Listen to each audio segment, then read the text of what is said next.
কুমিল্লার নাঙ্গলকোট উপজেলার ঢালুয়া ইউনিয়ন বিএনপির অফিস ভাঙচুর ও আওয়ামী লীগকে পুনর্বাসন করার প্রতিবাদে বিক্ষোভ মিছিল ও মানববন্ধন কর্মসূচি পালন করা হয়েছে।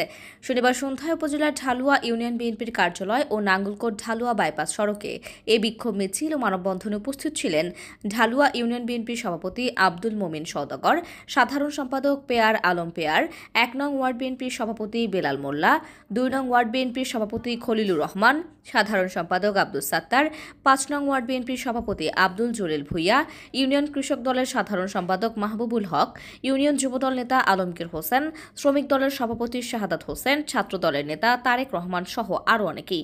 বক্তারা বলেন, গত ৯ মে সন্ধ্যায় একদল দুর্বৃত্তরা দেশীয় অস্ত্রশস্ত্র দিয়ে ঢালুয়া ইউনিয়ন বিএনপির অফিস ভাঙচুর ও নগদ টাকা লুটপাট করে নিয়ে যায়। ৯ তারিখ শুক্রবার আমাদের অফিসে সন্ত্রাসীরা অকৃতজ্ঞভাবে হামলা করেছে। সে হামলার আমার পার্টি অফিস ভাঙচুর করছে। সে ভাঙচুরে আমার ক্ষয়ক্ষতি হয়েছে। আমার নেত্রী খালেদা জিয়ার ফটোকে ভাঙ্গেশ্বরে করা হয়েছে এবং লাঠি উষ্ঠে মারছে এবং আমার ক্যাশের থেকে টাকা পয়সা নিয়ে গেছে ৫৫,০০০ টাকা। এই আশা রাখি আমি আমার থানাতে অভিযোগ দিয়েছি, থানা প্রশাসন আসছে, তারা সম্মেলন দেখি গেছে, সাংবাদিক আসছে, তারা দেখি গেছে। এখন আজকে আমরা এটা তীব্র প্রতিবাদ ও সন্ত্রাসী গ্রেপ্তারের প্রতিবাদ জানাচ্ছি।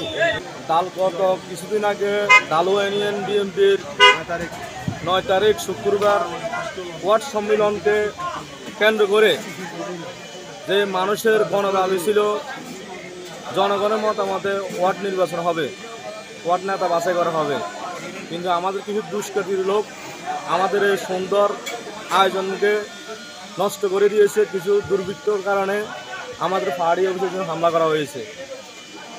আমরা থানাতে অভিযোগ করেছি, এই পাহাড়ি অফিসের দুর্বৃত্তির কোনো ব্যবস্থা নেওয়া হয় না। আমরা